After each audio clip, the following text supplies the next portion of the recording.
শাহাদাত অভ্র যুক্ত হচ্ছেন আমাদের সঙ্গে। অভ্র, মহাসড়কে এখন গাড়ির চাপ কেমন দেখছেন, বিস্তারিত জানাবেন।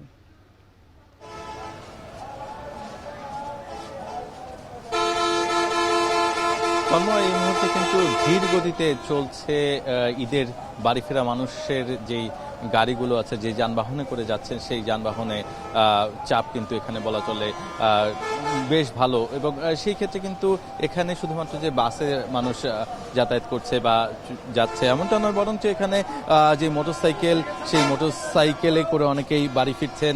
আবার অনেকেই দেখা মিলছে এখানে ট্রাকে করে, ট্রাকের যেই ছাদ কিংবা যে বাসগুলো আছে, বাসগুলো ছাদেও কিন্তু আমরা মানুষ বাড়ি ফিরতে দেখছি। এই যে ঘরমুখ মানুষের বাড়ি ফেরা, এই বাড়ি ফেরা যেন নির্বিঘ্ন করা যায় সেজন্য কাজ করছে ট্রাফিক পুলিশ।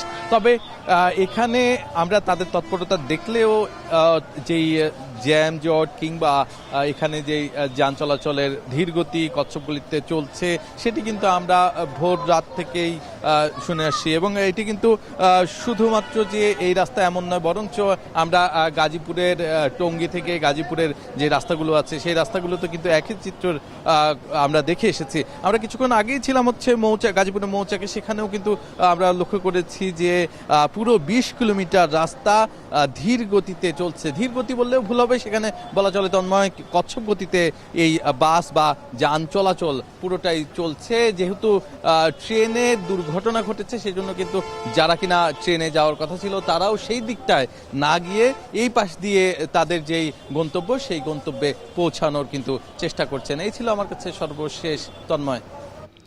ঈদে বাড়ি ফেরা মানুষের